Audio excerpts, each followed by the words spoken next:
your stomach calling. It's shouting! Burrito, burrito, burrito. Let's gather our ingredients and build this the Aussie way every day. Make it wild, make it savory, make it loud, just like Aussie would. No utensils needed, scarf it down and build another one at 900, just like Aussie. Aussie's on top of the burrito. Hear your stomach calling. Aussie's on top of the burrito. Hear your stomach calling.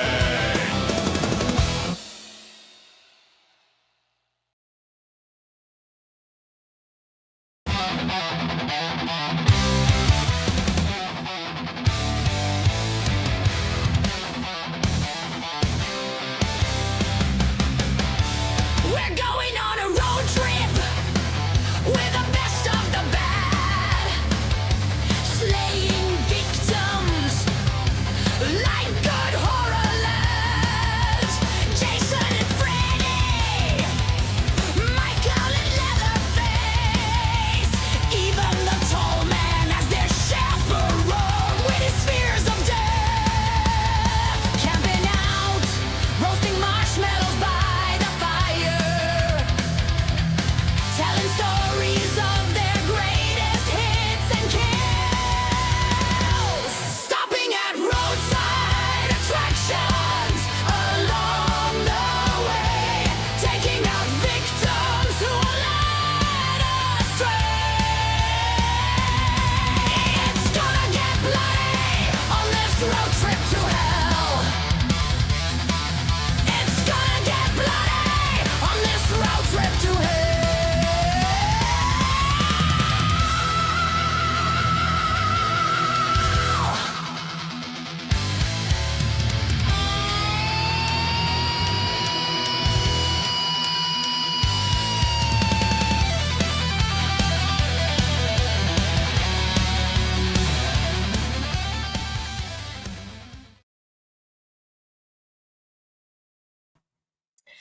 Howdy, gang, and welcome to the best of the bad.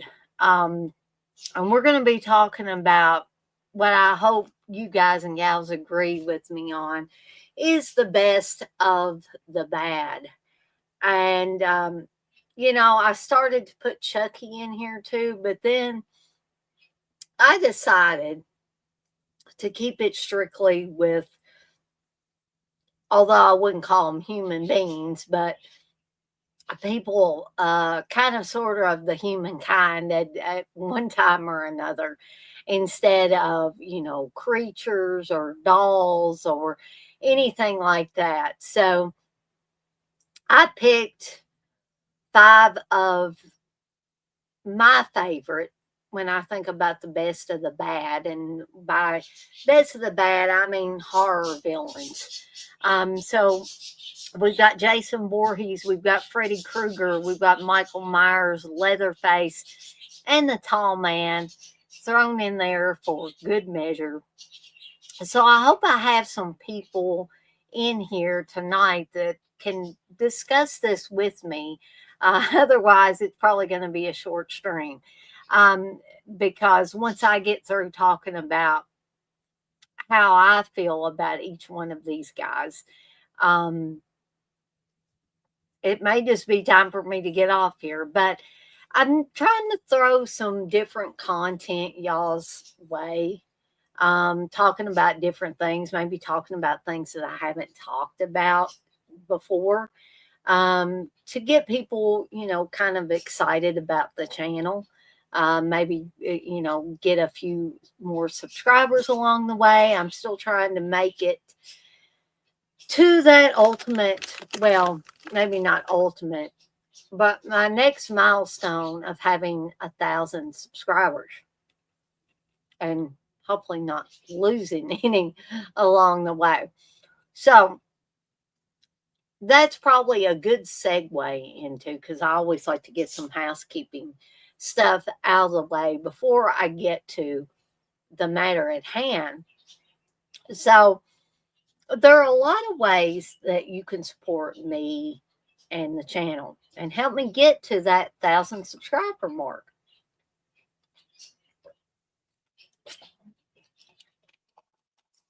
And a lot of those ways don't cost you a dime. I'm not saying that I don't appreciate the super chats and the super stickers and the people that give the $5 or more super chats for the movie roulette, where you get to pick any movie of your choosing. If you give a $5 more super chat during any live stream I do, that includes this one tonight. I appreciate when people join my channel. I appreciate it when people join my Patreon. But I also appreciate it when people do some of these simple things that don't cost you a dime, but they support me, they support the channel, they get us up into the algorithms of YouTube, whatever that is. It's a thing, but I don't know yet exactly how it works. So, all the ins and outs of it. So, let's take a look and let's break down the ways that you can support me and the channel, and it won't cost you one dime. And one of the ways is by subscribing. It's simple, it's easy, and it doesn't cost you anything. Okay. So if you're enjoying the content I'm putting out and you have not yet subscribed, don't wait. Don't delay, folks. The time is now to subscribe. And I promise I will not stop by your house and try to minister to you or try to sell you any cookies or candy bars. None of that. You can remain completely anonymous, and I'll be as honest with you guys as I can possibly be on this. I really don't look at the names. And you can choose to be anonymous in the settings anyway when you subscribe to someone's channel. But I look at the numbers. So unless you tell me, hey, Dana, I subscribe to your channel, which is not something that you are required to do to hang around here. Subscribing's not even. But it is a way to show me support and show the channel support. And it's free. It's free to do. And nobody, like I said, has to know that you have subscribed, right? Okay. So another way is to hit that notification bell so you don't miss any of the content I've got coming out. Easy enough, right, folks? You can also like any of the videos that you particularly enjoy or the live streams that you particularly enjoy, even if you watch them on the replay. Because I realize not everybody can be in here for every live stream I do or every live stream that everybody else does. You got lives outside of YouTube, and I hope everybody has lives outside of YouTube. I hope they're not, in the YouTube bubble all the time and don't ever get out of it. If you do, please, try stepping outside of that bubble and doing some other things. For instance, me and Steve went to see the new Conjuring movie Last Rites today, and it was fun. We got out and I got us popcorn and ices to drink. I got us some M&Ms that I have left over, and I got us some little donut holes. That amazingly enough, 12 donut holes with icing and with a little dusting of tart apple powder or whatever it was that they put on them cost less than this little bag of M&Ms, folks. And to me, they were very good. Plus, like I said, I got us buttered popcorn and two ices, one for me, one for Steve to drink. And I would like to think that we had a good time. And there's also a highway to hell coming out of that, where me and Steve talk about the movie before and after we see it, and you get to hear our thoughts and our rating. Keep in mind, Steve doesn't believe in the Deadites rating scale, so he kind of has his own rating scale that he uses. So be on the lookout for that. That will be dropping soon, as well as the one on weapons that we did a few weeks ago. I've still got to put that one up. I need to quit being lazy, and I need to do that. So yet another way that you can support me in the channel. It doesn't cost you anything. Doesn't cost the person you tell about my channel anything. Because guess what? If they watch a couple of videos or streams or something like that, and they're like, hey, this chick's not too bad, maybe I want to subscribe and maybe I want to see more. So you can tell friends and family members that you think might enjoy the content I'm putting out. Hey, there's this chick, Evil Dead chick, and she has this channel, Deadites on Deck. You should check her out. And in fact, in case you don't know my YouTube handle for the channel, I'll do y'all a solid and I will put that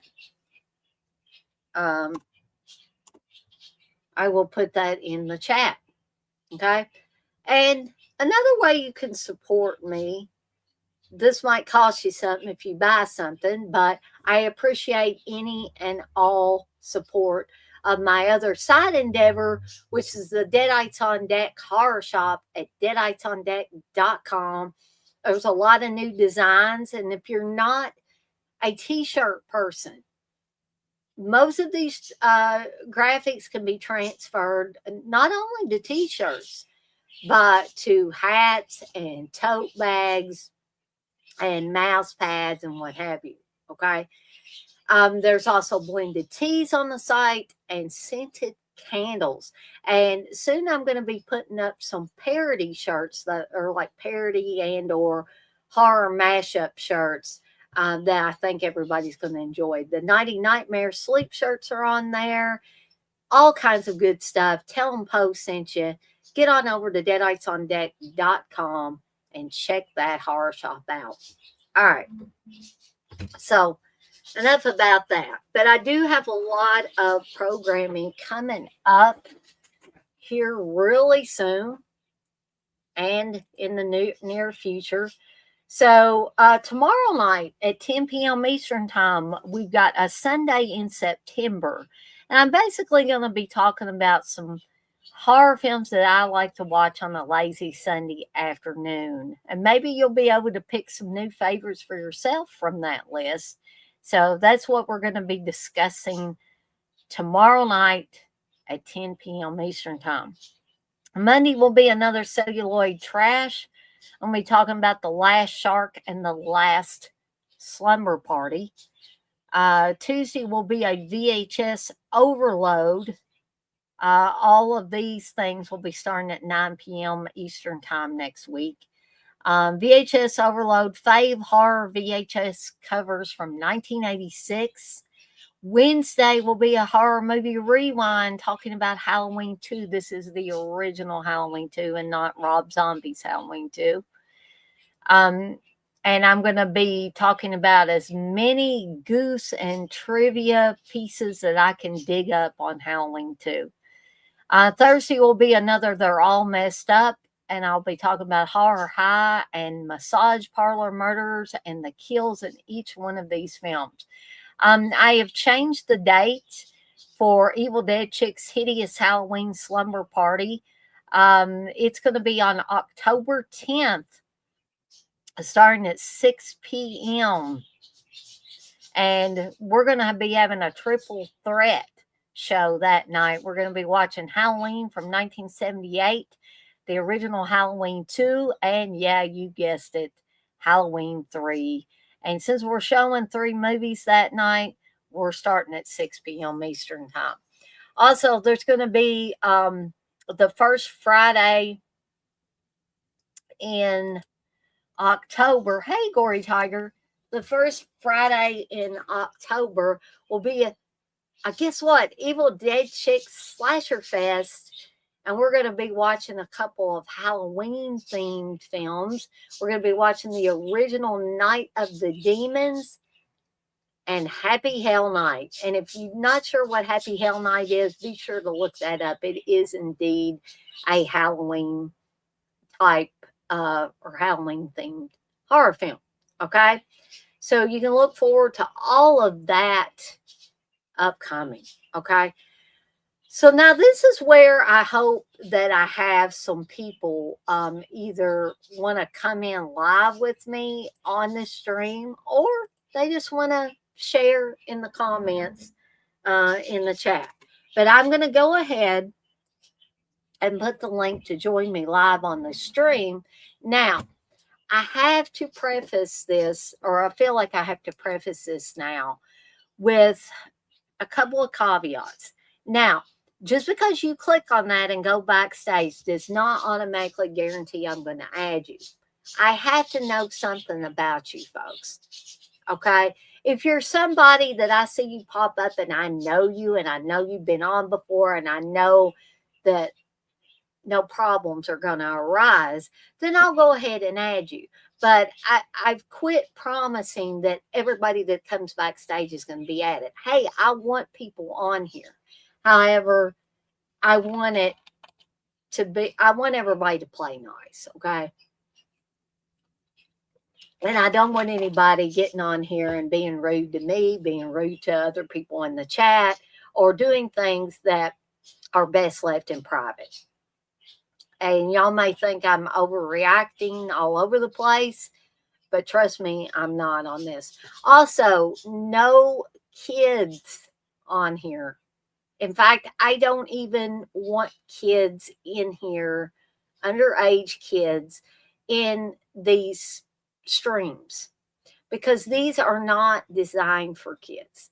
We don't try to be overly vulgar in here, but sometimes things may be said, and I would rather not upset the YouTube gods or upset any young person's parents by one, accidentally adding them to a live stream, or have them in here and hear something that they shouldn't. Okay. I'm all about protecting kids from this kind of stuff. So if you're a parent, please, please watch out for your children. Okay. And if I look at you backstage and I even think you're underage, I'm sorry, I cannot add you to the stream. Okay. I'm not trying to be mean. I'm just trying to be responsible. Okay. So basically what I'm saying is I love to have people on the live streams, but we got to keep everything above board. We have to be honest with each other, and we have to be respectful of each other on these things. Okay. That's all I ask. That's all I could ask of anybody. And I've had my fair share of trouble since I've been on YouTube and since I've had a channel. And the more visible you become, the more those things creep up. So I would like to keep those things at a minimum. Okay. I'm not saying I'm popular. I'm saying I'm a little more visible than I used to be. Okay. And most of the time, those things are good, but sometimes they can backfire on you. Okay. So, without further ado, if you do want to, if you do want to join me tonight, I'd love to have you on here. Okay.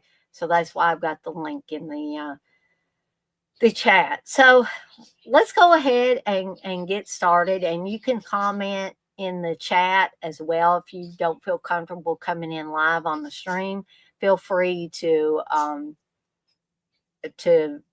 chat away in the chat. Okay.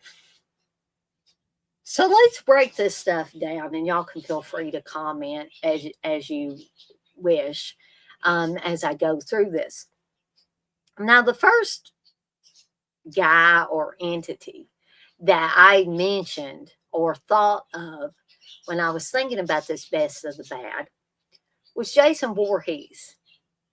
Now, Jason Voorhees may not actually be that bad of a guy when you think about his history.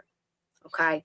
What was Jason? Who was Jason? Where did he come from? How did he become what he was in the eventual sequels of Friday the 13th? Because number one, he was not really in the first Friday the 13th until the very end, where he drags Alice out of the canoe and underwater. Now, we're not sure if that was a nightmare that Alice had at that point, because I don't think Sean Cunningham was planning on moving forward with the Friday the 13th series at that time. Okay. And he most certainly didn't have a lot to do with the sequels that came after, right? I think that Sean Cunningham was really thinking this was going to be a one and done thing, right? Well, somehow, at some point in time, Mrs. Voorhees, who was, spoiler alert, the killer in the original Friday the 13th, had a son, Jason, who drowned in Camp Crystal Lake in the 50s because the counselors were doing dope and having sex and weren't paying attention to her young son, Jason, as he was swimming in Crystal Lake and he drowned. Mrs. Voorhees lost her mind and decided that she was going to kill every counselor that ever came to Camp Crystal Lake if she couldn't stop them from coming there eventually anyway. And if you watch the original Friday the 13th film, we learn about, the water was bad. There were fires. There was, over the years, there were a bunch of different things. But in 1979, 1980, Steve Christie, who was part of the family, he was the son of the original founders of Camp Crystal Lake, decides now is the time to bring back Camp Crystal Lake to all its former glory. And he brings about a group of young people to fix up the camp and get it prepared for some new campers. Okay. Somebody doesn't want that. And that somebody, again, spoiler alert, turns out to be Mrs. Voorhees, who has lost her mind because of the loss of her young son, Jason. And she has lost her mind so much that she believes that Jason's talking to her. She has conversations with Jason. Jason is telling her, kill him, mommy, kill him. Or kill her, mommy. When you get down to the final girl, she's got no place to hide. Get revenge for me, mommy. A grief-stricken mother loses her mind and wants to get revenge on the people that she thinks hurt her child. It's probably something that any mother would do at the loss of her child. Not every mother is going to decide that she's going to kill people, but we have our first final girl in the Friday the 13th series, and that is Alice, played by Adrienne King in the film.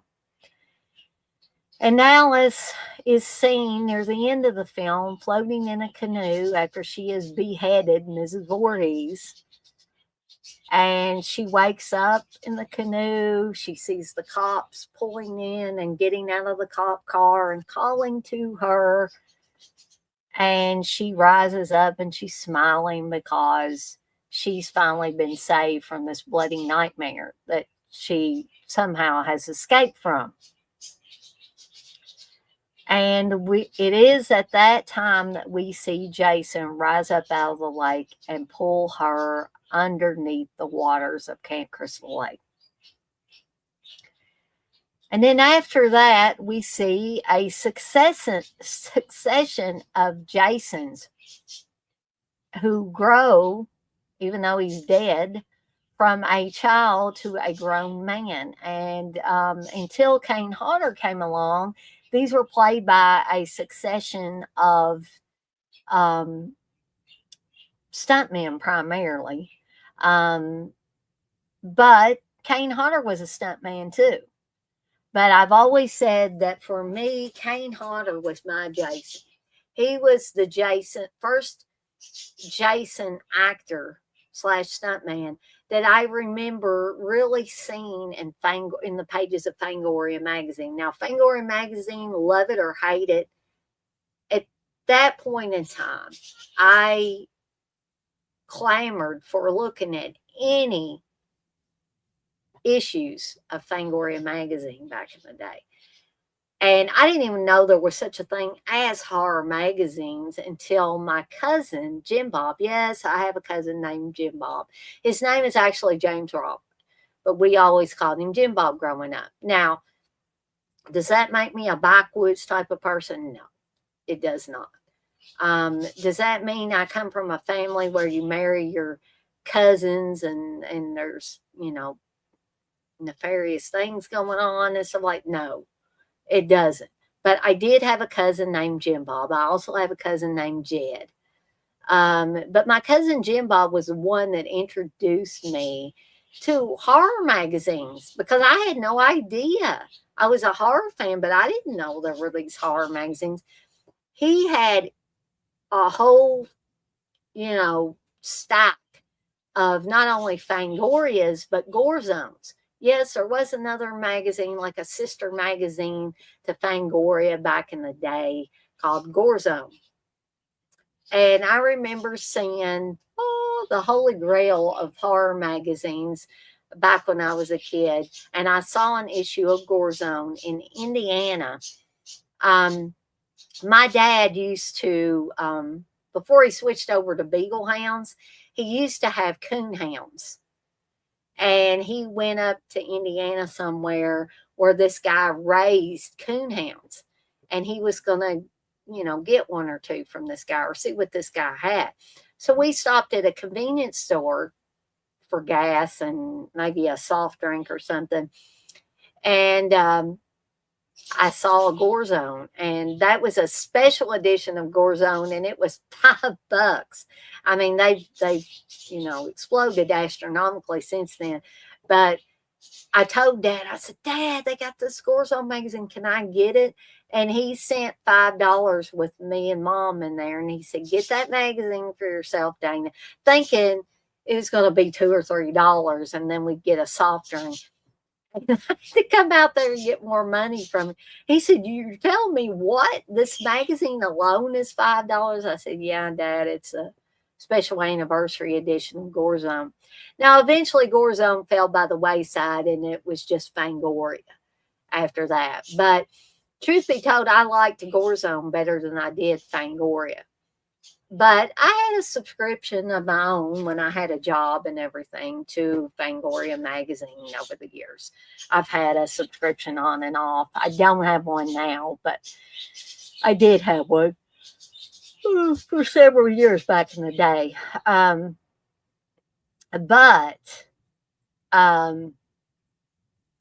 So that is where, in the pages of those magazines, that's where I discovered Kane Hodder. And I was like, hey, wow, this is the face of Jason for me. So I always say that Kane Hodder is my favorite Jason actor slash stuntman of them all.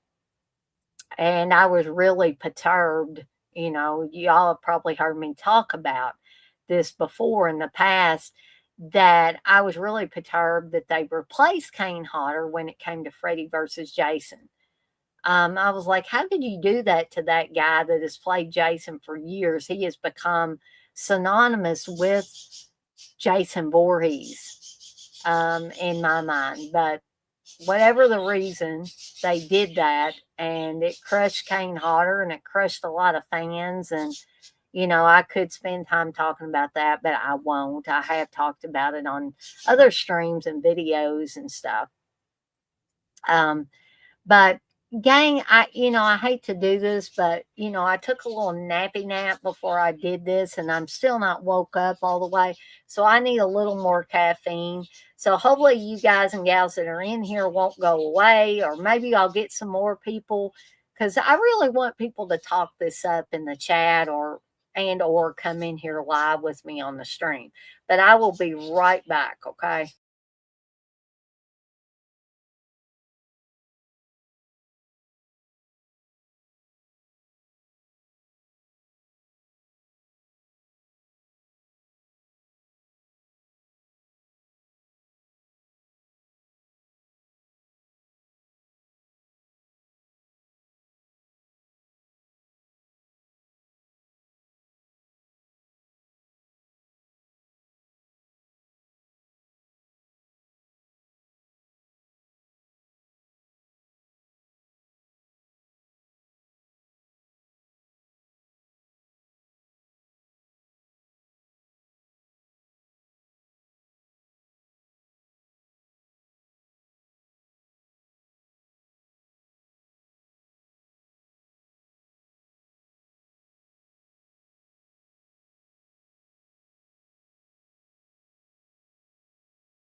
All right, so I'm back again. So I've gave you a little bit of background on Jason Voorhees and what Jason Voorhees means to me.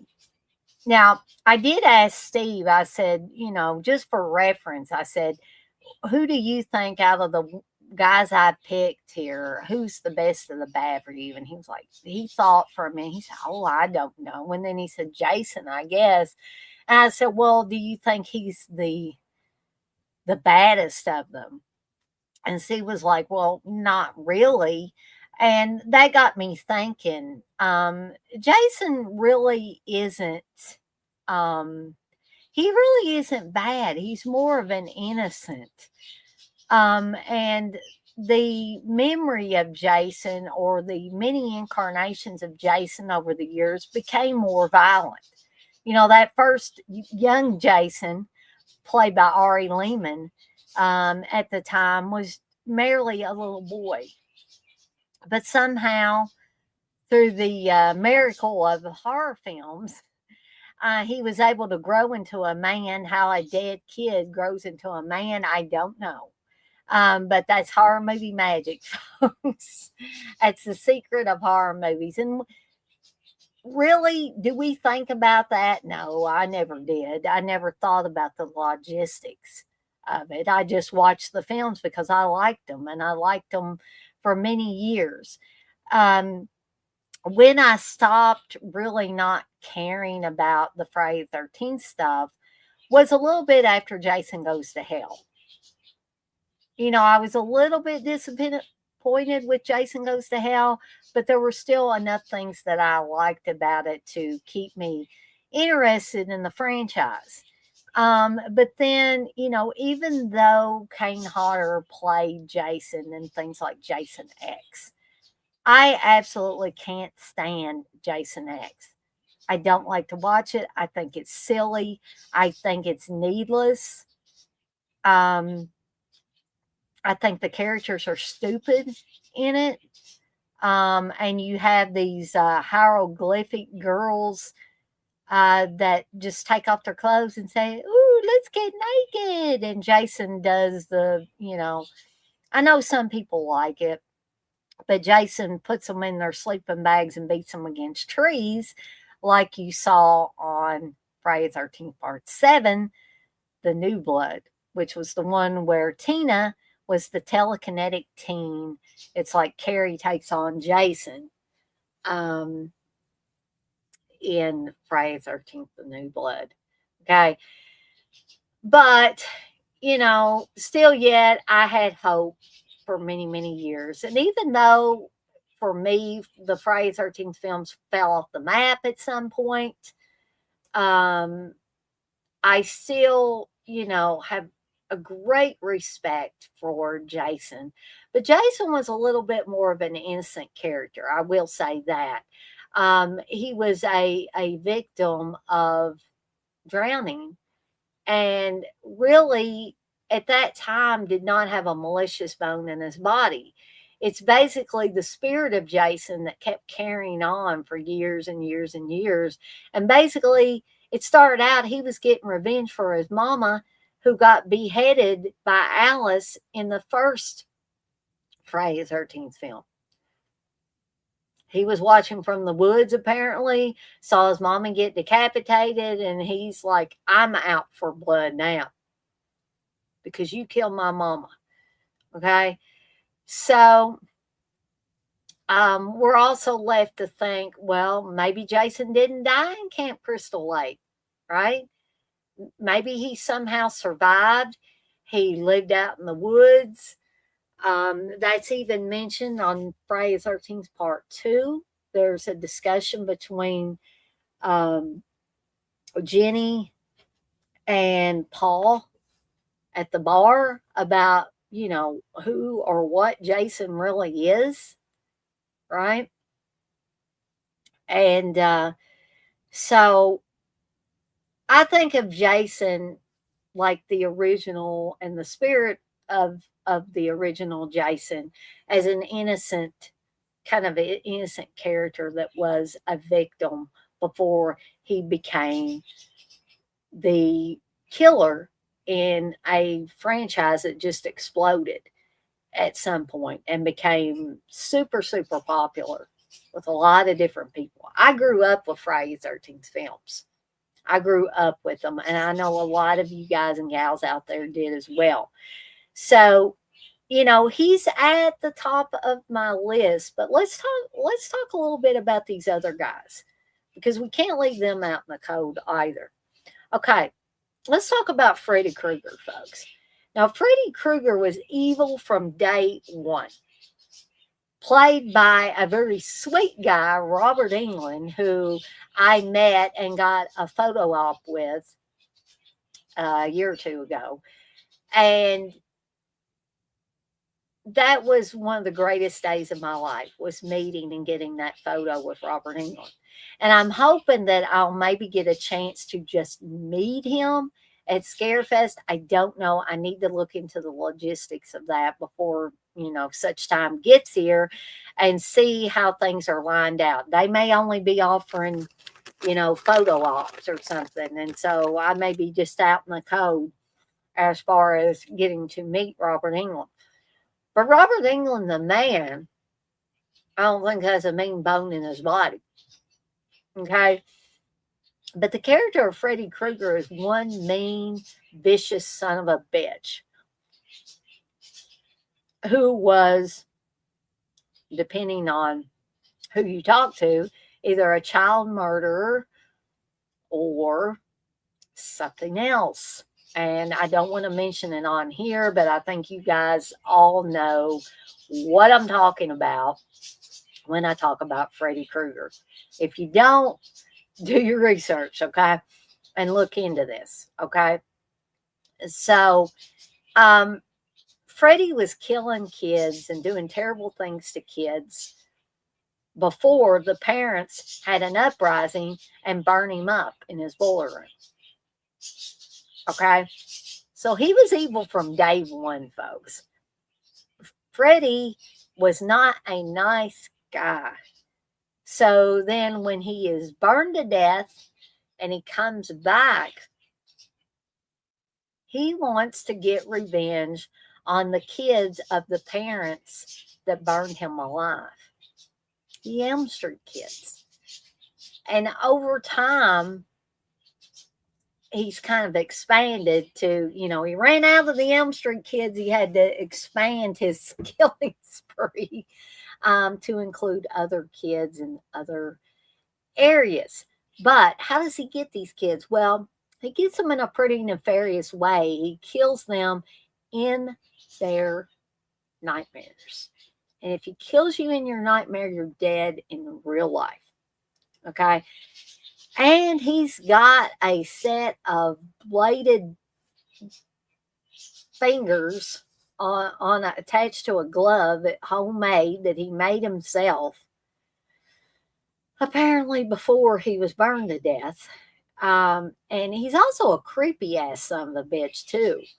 Um, Freddie in the early days, before he was wisecracking Freddie, he was dark, folks. He was dark and he was scary and he was vicious and he meant your ass harm. Okay. You didn't want to mess with Freddie. And this came out of the mind of Wes Craven, who had read some articles in the LA Times, I believe, about these young kids, these from families, refugee families, who were having terrible nightmares after moving to the United States. And their parents just thought, well, like the parents in the Nightmare on Elm Street films thought, they just need to get some rest.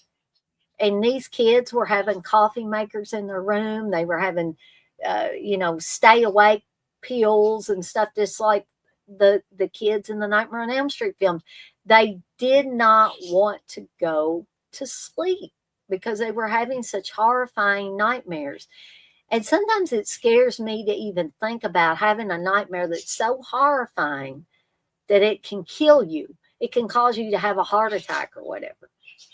I've had some pretty scary dreams over the years, nightmares, but never anything of that caliber, and I hope I never do. Right? And so the parents of this one particular child finally got a pill into their child and said, thank God they're asleep. They died that night. The parents heard them thrashing around, came into the bedroom and found them dead of apparently fright. I have tried to look up these articles because I wanted to read all of them. I was just had a kind of a morbid curiosity when I heard Wes Craven talk about that. And over the years, I think I've found one article from the LA Times. So if you want to try to look these up, you can Google it. Like they say, Google is your friend, and see if you can, dig some of these articles up if you're wanting to read on the background that allowed Wes Craven to get that seed in its head to create the Nightmare on Elm Street franchise, which started with the Nightmare on Elm Street in 1984 and introduced the world to Freddy Krueger. So moving on to Michael Myers. I was introduced to Michael Myers via not 1978's Halloween, which I watched later, but by 1981's Halloween 2. Okay. It was later, like I said, that I watched Halloween 1978 and became a fan of that film as well. But I became a fan of Michael Myers via Halloween 2 from 1981. And I was like, yeah, this guy's creepy because, like Jason, he doesn't talk. He wears a mask. And for those of you that have never heard John Carpenter talk about the origins of the Michael Myers mask, the mask is basically, the original mask is an altered Captain Kirk mask. Yes, Captain Kirk from Star Trek. The eye holes were made bigger. It was spray painted white. The hair was taken and changed. It's kind of teased out and stuff like that. And it is a very emotionless and evil, creepy looking mask. It has absolutely no emotion on it. Now, I'm not saying that the Captain Kirk doesn't have any emotion, but the things that they did to that mask made it emotionless. I'm not saying William Shatner doesn't have any emotion, but sometimes when you alter masks, even though they're based on a famous person's face, you can make them pretty scary. And so if you hear John Carpenter talk about it, they brought several different masks in. I think there was a clown mask, there was this altered William Shatner slash Captain Kirk mask, and I think there was another one. But John Carpenter tells the story that when the person walked in wearing the altered Captain Kirk mask, he said the room just went silent, and it was like, oh, yes, that is the one. Now, last night, me and John were talking about the fact that some of the later masks, and I've heard some of you other guys and gals out there say that the later masks got ridiculous. They were ridiculous. Like me and John in particular were talking about Halloween 4 and 5 masks. And I said that, Halloween 4, it wasn't good. But I thought Halloween 5 mask was just completely ridiculous. Right. Um, but John said he kind of liked Halloween 5 mask because it was just so weird looking. But he just did not care for Halloween 4. But the original 1978 Halloween mask for Michael Myers was something that was simple, but boy, does it seem to chill up and down your spine. You don't know who or what is behind that mask, and it just seems to be a mindless killing machine. Michael Myers comes into town, he breaks out of the sanitarium, and comes into Haddonfield and starts killing people off randomly, it seems. Now, as the series moved on, we found out that Michael Myers was the brother of Jamie Lee Curtis, and that he had gotten sent to a mental hospital when he was 6 years old after killing his sister Judith after she did something naughty with her boyfriend on Halloween night in 1963. 15 years later, he breaks out of the asylum and comes back to Haddonfield, and he not only wants to kill her, but he wants to kill all her friends too. So, the Halloween franchise has always been a favorite of mine. I love Michael Myers.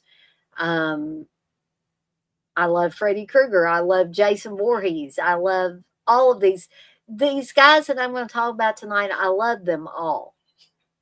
And it sometimes is very hard for me to pick who is the best of the bad. In fact, all 5 of these to me are the pinnacle of the best of the bad when it comes to horror films. Okay, so let's talk a little bit about Leatherface.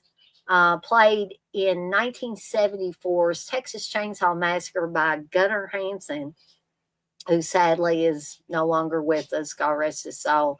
I never got to meet Gunnar Hansen. I wish that I could say that I have. For those of you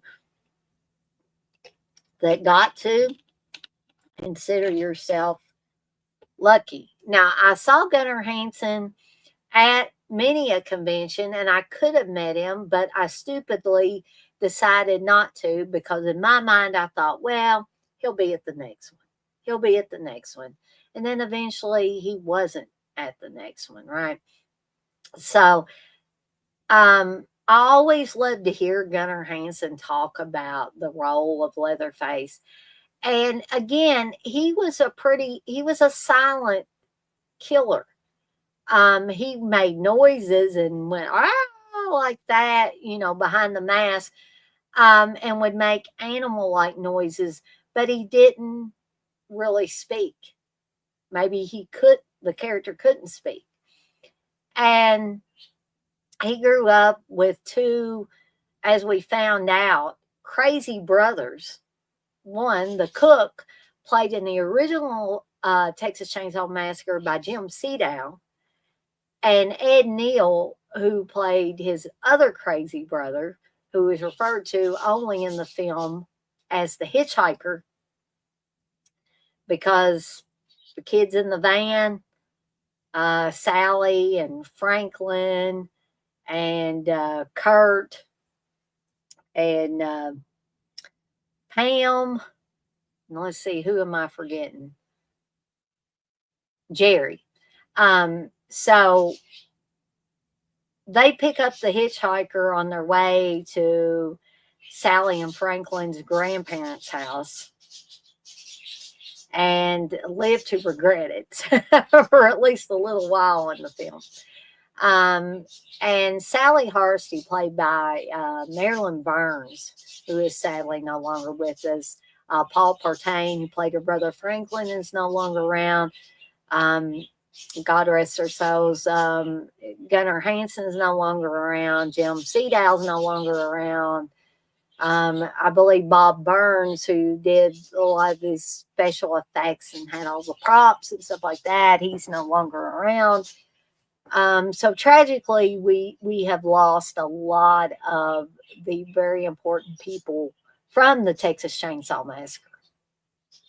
But it's still a great film, classic horror film.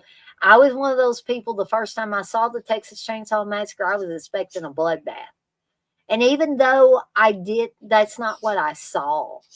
I did see a very frightening horror film.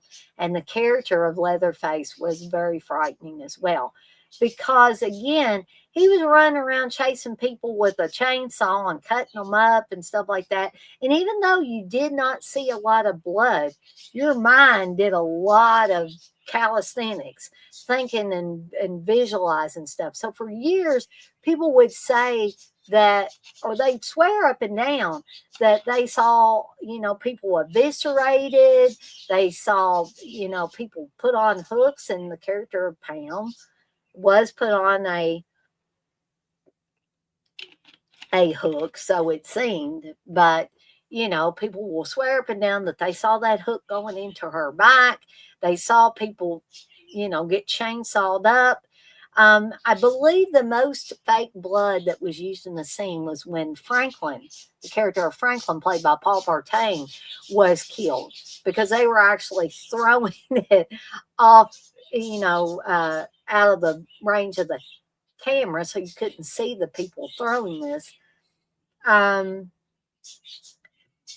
Hey, X-Ray, you say, yo, Daner, what we talking about? Well, we're talking about the best of the bad, first off, tonight, X-Ray. And I'm talking about what I consider the pinnacle of the best of the bad. Jason Voorhees, Freddy Krueger, Michael Myers, Leatherface, and the Tall Man from the Phantasm films. Oh, thank you for saying nice hair. I'm not sure how well people can see it today, because it's kind of dark, and my hair is dark right now. No, Leprechaun. I decided to keep it with kind of human entities of sorts, because I was going to put Chucky in here, and then I thought, nah, I'm just going to keep it with people that were maybe once human in nature. And that's how I kind of broke it down. I mean, I could have went way out there and had a lot of other characters in there. But no, I haven't had my hair done in a while. And actually, I've got some gray showing back up. I need to have my hair colored again, actually. But thank you. I appreciate you saying nice hair. I appreciate that. And I straightened my hair today. Before me and Steve went to the movies today. But this brings me to the Tall Man from the Phantasm series, played by Angus Scrimm. I have always loved the Tall Man, and it was one of the greatest days of my life when I was able to meet Angus Scrimm. Sadly, I didn't get to meet him until not long before his death, but he was still very, talkative. He was very, very much a gentleman, so sweet and so nice. For playing such a bad guy, again, he was one of those really sweet and nice guys. Um, but he's great in the Phantasm series, except for Ravager, which unfortunately, and if you want to hear me talk more about Ravager, I talk about the Phantasm franchise on the first ever episode of Franchise Demise, where I talk about horror franchises that have kind of, went off the rails in one way or another. So if you haven't checked out that Franchise Demise episode, please check it out. I'm going to be covering other franchises that kind of went off the rails later on. But I got to enjoy Angus Scrimm for 4 Phantasm films, to the ultimate extent. Ravager, bless his soul, Angus Scrimm was really sick at that point in time, and you don't really see him a lot. You see him in background shots and stuff like that. But the other 4 Phantasm movies, you see quite a bit of Mr. Scrimm, and whose name is really Rory Guy. But he used to write liner notes for albums and CDs and stuff. But as the tall man, he was absolutely fantastic, folks. X-Ray, you say he seemed chill in interviews. Yeah. I mean, if you're talking about Angus Scrimm, he really, really was a very laid back guy, very nice, like a grandfather. When I met him, he was pretty up there in age, but it was like sitting down with your grandfather, and talking to him. And I had my sphere, which I have up there, which I can probably get down and show you guys. I don't know. I probably have showed this on a stream before. Which I've gotten this sphere. This is from the original sphere set from the UK, and it's gotten some dust on it. I'm afraid of doing something to these autographs on here. But this houses that original sphere set that came out from the UK many moons ago. And I have Don Coscarelli has signed it to Dana, a great fan. And I'm sorry for the glare on it. Here is where Angus Scrimm has signed it. Might be kind of hard to see for Dana, and then he signed it Angus Scrimm. And whenever I had Angus Scrimm sign this, I don't think I'd had anybody else but Don Coscarelli sign it at the time. Yeah, I wouldn't want to drop this thing too many times, if at all. And I've carried it back and forth to a few conventions. And I think I'm through with, taking it to get it signed, and it's going to stay up there unless I take it down to show it like I'm showing it now. But like I said, it's gotten dusty, and I'm almost afraid my A. Michael Baldwin is going to fade off of there because it's kind of white. But he says, "Hey, Dana," and he signed it A. Michael Baldwin. But when Angus Scrimm signed it, he saw that Don Coscarelli had already signed it. He said, "Hey, somebody else has signed it." I said, "Yeah, I had Don Coscarelli sign it a while back." Reggie Bannister has signed it. He says, "To Dana with love, Reggie Bannister." Bill Thornberry has signed it. He also said, "Hi, Dana, Bill Thornberry." And the newest one I got is Kat Lester, who played the lady in Lavender. So I consider this complete now. She said, "To Dana, XOXO, Kat Lester."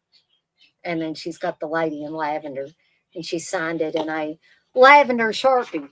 But I don't want anything to happen to that, so I'm going to put that right back up here. That's probably one of my complete set of signatures for anything that I own. It's got the most signatures on it. I guess probably The next one would be people from the Evil Dead movies because I have the Lays of the Evil Dead, and I think a few other people will have signed my Book of the Dead, that latex Book of the Dead edition.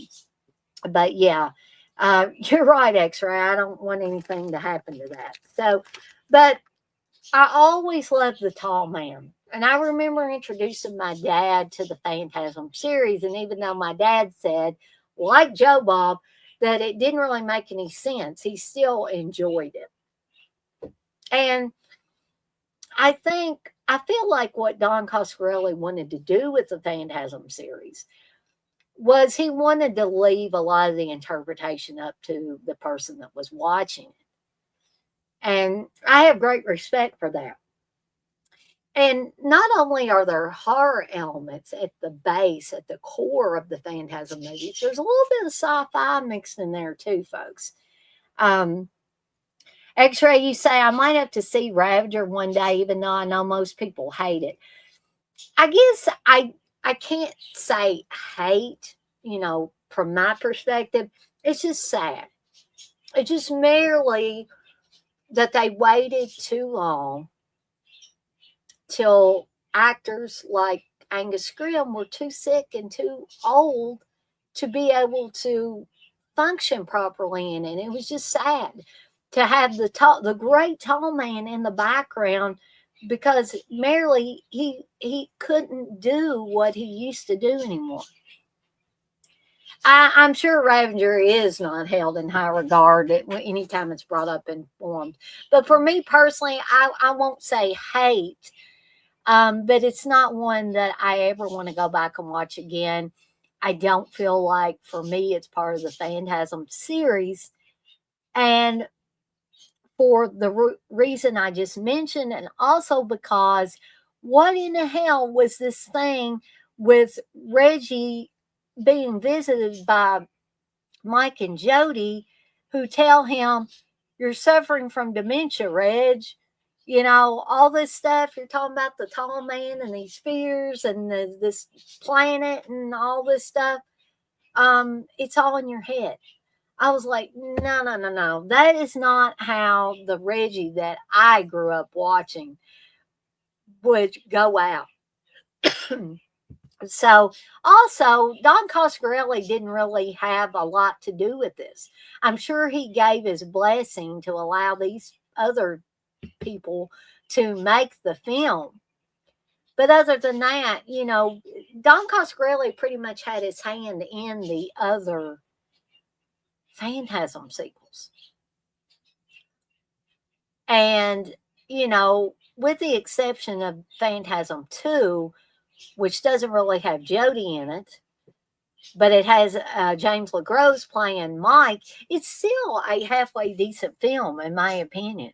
They just simply waited too long to have if they wanted to have a fifth Phantasm film, they should have done it a long time ago.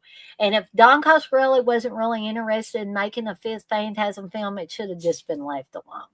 Nobody should have pushed to make a fifth one. Just leave it at Phantasm Oblivion and be done with it. Yeah, I'm sure Don Coscarelli did accept the check.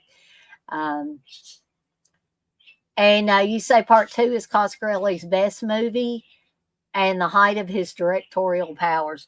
Yeah, I mean, I like it, but my heart is with that original film. That original film is what truly introduced me to the tall man, to those daggone spheres, to Mike, to Jody, um, and Reggie. I just, that film spoke to me, and it may seem weird that a horror film spoke to me that way, but it's not only a horror film, but it's about friendship and a very deep friendship. The three main guys, Mike and Jody and Reggie, were like brothers, essentially. Mike and Jody were brothers by blood, but Reggie was like the third brother that they never had, right? So there was such a sense of friendship, of camaraderie, of family, of these three guys going up against the ultimate evil in the tall man. And there's just something that just resonates with me all through that film. And I have a hell of a good time when I watch it. I just rewatched it again, the original Phantasm, the other day. X-Ray, you say Bubba Hotep is good though. Still got the ticket stub when I saw it in theaters. Bruce presented it. That's really cool. I don't think I went to the theaters and saw Bubba Hotep. I think I watched it after, it had come out on DVD or whatever. Oh, yeah, there's no doubt that Reggie did become the de facto star of the series. I could not imagine a Phantasm movie without Reggie in it. Having a Phantasm movie without Reggie would be like having a Phantasm movie without the Tall Man, which we pretty much did with Phantasm Ravager, and that's why it's so sad. That's one of the reasons it's so sad. And making Reggie senile and in a nursing home, having Mike and Jody come and say, yeah, hey, dude, all that stuff that you imagine that we did, it's all up here, dude, you know. Um, yeah, I'm a little bit pissed that we didn't get that too, X-Ray, the sequel, Bubba Nosferatu.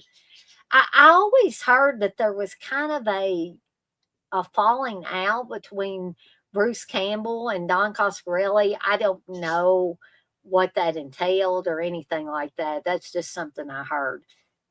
And X-Ray, you say you're assuming Coscarelli is retired from filmmaking. Um, it seems so. It definitely does seem so. You say hot take, Phantasm would be better as a TV show these days, not a movie series. That would be interesting. But, again, I don't know that I would want that because who would be able to replace? To me, there's no replacement for the tall man. Angus Grimm was the tall man, and I just don't know who they could get to fill those shoes. That's a thing that I would be concerned about with the television series at this point. And maybe I'm just being stubborn. I don't know. So based on all of these people, because let's talk a little bit about the tall man here. The tall man was not really evil at the beginning either. Michael Myers was a child. And the tall man came from a guy whose name was Jebediah Morningside. And he was a mortician, a funeral director, and basically got possessed by an evil entity that turned him in to the tall man. Okay. Leatherface was a victim of a crazy family, and therefore he became crazy along with them. Two crazy brothers hanging around them for years, and evidently crazy grandparents, and we don't know really about the parents. So they were probably crazy too, cannibals and whatever. So I think Leatherface had the mind of a child. Jason Voorhees had the mind of a child. They just didn't understand. They were just doing what came naturally to them. Jebediah Morningside was a victim of possession by an evil entity. So, based on all of these things that I've talked about, for me, and I'd love to hear from you guys, for me, the baddest of the best of the bad has to be Freddy Krueger. Because Freddy Krueger was evil from day one. he was doing nefarious things to kids. He was a child murderer or a, you know, something else that I won't mention on here. But I think you guys and gals know what I'm talking about. So he was evil, folks. He was evil, evil, evil. Anybody that will murder or do any other bad things to kids, they're evil. So even though the Freddy Krueger character in succeeding years became the wisecracking Freddy Krueger that we, loved to hate and would laugh at his one-liners before he would kill people, the original Freddy was very much a dark character that you didn't want to mess with. Okay. And he was doing this before the parents burned him alive. And then he's coming back for their children in their nightmares. So he was evil, alive. He remains evil in death. And so for me, out of the best of the bad that we're talking about, he takes top position for me. Now, X-Ray, if you want to, throw something my way, any of you other guys and gals that feel comfortable and want to put in the chat who you think is the baddest of the bad out of these best of the bad, I'd love to hear your thoughts on it. I've put my choice out there. Now I want to turn it over to you guys and gals. If you have anything to say, speak now or forever hold your peace. If I don't, get anything in the next few minutes, I'll probably, go ahead and call it a night because I've been on here for a little over an hour. And if you don't get to watch this live and you watch this on the replay and you've got some thoughts, please add it in the comments. I'd love to hear from everybody. Because again, I know that not everybody has time to watch every daggone live stream that everybody is doing. They have lives outside of YouTube, and that's an important thing. You got to have a life outside of YouTube. You cannot live inside the YouTube bubble all the time. So, like I say, if you don't get to come into this live stream, or you get to come in here for a little bit and you got to hop on out and do something else, and you want to come back and watch this later, please comment under the video. I'd love to hear everybody's, little discussions that they want to have. So, X-Ray, again, if you're still in here, do you have a particular one of these 5 that you think is the baddest of the 5? Because we could have a little mini discussion on that if you wanted to bring up one. Or maybe you have a tie with 2 of them. Or anybody else that's in here. Looks like I got a couple of people in here right now. I've had varying numbers. I've noticed the numbers going up and down a little bit, which is fine. I know it's a Saturday night. And I know, people got things to do, places to go, people to see, other live streams to see and watch or prepare for if you're a content creator on YouTube. I understand all of that. So I'm probably going to give it about another minute. And I want to remind you folks again, I'll just remind you of the different ways that you can support me in the channel. I'm getting really close to that 1,000 subscriber mark, which is my next milestone. And as I said in the beginning of this live stream, there are several ways that you can support me and the channel, and it won't cost you a dime. Does that mean I don't appreciate super chats and super stickers and people joining my channel and people joining my Patreon? No, that's not what I'm saying. And I appreciate all of those things. But I know not everybody is made out of money. And because of that, I always like to bring up the fact that there are several different ways that you can support me in the channel and help me get up in the algorithms of YouTube, and also help me get to that 1,000 subscriber count. That's my next milestone. Small steps, folks. That's what I do. And I'm getting really close. I got 982. So getting very close to that 1,000. And I want to thank each and every one of you that has subscribed, who has encouraged other people to subscribe, who has been loyal to my channel all this time. I appreciate and love each and every one of you that has done that. So you can subscribe to the channel if you haven't already, which this made a great segue into this.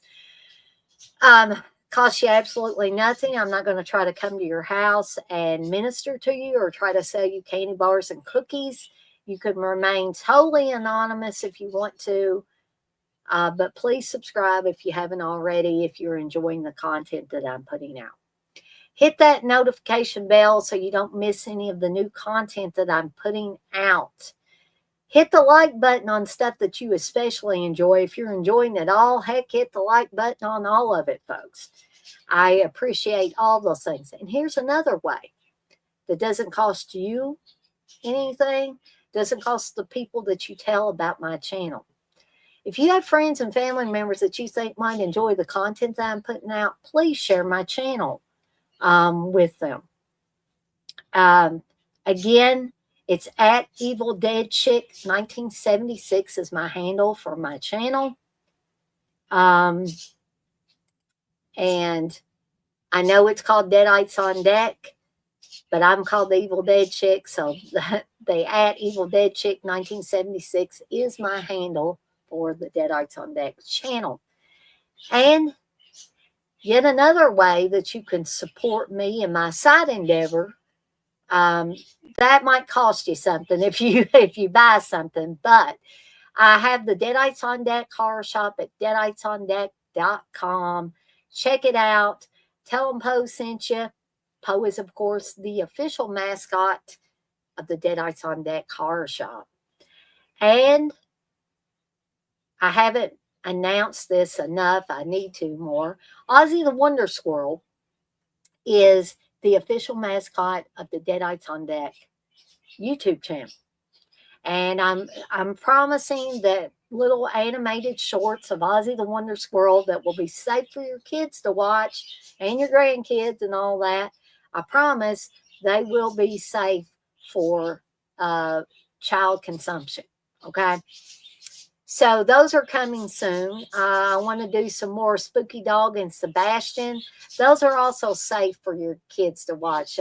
Spooky Dog and Sebastian are going to be meeting a variety of horror icons and some musical icons. They've already met Ozzy Osbourne. So, check those out as I put those up. We got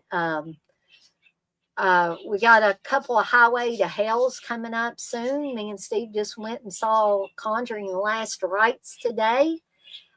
We saw Weapons a few weeks ago, and I need to still put that up as well. We also had a Highway to Hell where we went to the Skyline Drive-In 2 or 3 weeks ago. Yeah, it's probably about a couple of weeks ago or so. August 23rd. And we saw Mark Price, who played Eddie Weinbauer, a.k.a. Ragman, in the 1986 rock and roll horror film Trick or Treat, with Gene Simmons and Ozzy Osbourne in small parts in it. And he was also Skippy on Family Ties, folks. So we got to meet, me and Steve got to meet and got our picture taken with Mark Price. He signed my limited edition 4K set of Trick or Treat. Really sweet, nice guy. If you ever get a chance to meet him, I highly suggest you do so. He did a stand-up comedy routine, and then he did some live commentary over the film Trick or Treat at the Skyline Drive-In. Plus, we had lots of cool food, including a Cronenberger, which was really good, some popcorn, We had some soft drinks and all that good stuff. So it looks like the chatter in the chat has calmed down. So I'm going to take that as a um, cue to go ahead and tie things up for the night. I want to thank those of you that were in the chat tonight. X-Ray, you've been very chatty in here, and I really appreciate it. Gory Tiger, thank you for being in the chat as well. For those of you that maybe didn't feel comfortable chatting, but you were in here watching what good old Dana was talking about, I want to thank you as well. And for those of you that didn't get to get a chance to watch this live, or maybe you had to leave about halfway through it because Dana runs off at the mouth, and you watch this on the replay, I thank all of you as well. And as always, I'm off like a dirty shirt. This shirt ain't dirty, but I'm off like one. And I want to remind everybody, as I always do before I get off of here for the night, to be kind to one another and blaze that trail. And don't forget that I've got a Sunday in September coming up tomorrow night at 10 p.m. Eastern Time. I'm going to be talking about a cavalcade of horror movies that I like to watch on a lazy Sunday afternoon and evening. So be sure to come on down to Dead Ice on Deck and hang out with me starting at 10 p.m. Eastern Time for a Sunday in September.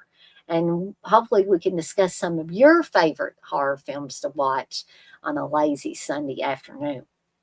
And as always, I want to remind everybody to get out there, blast some Aussie, and try your best to live the Aussie way. And what do I mean by that? Well, I mean, don't stay stuck in the past, folks. Live in the present, into the future, and never, ever give up on your dreams. I love each and every one of you out there, and I'll see everybody next time.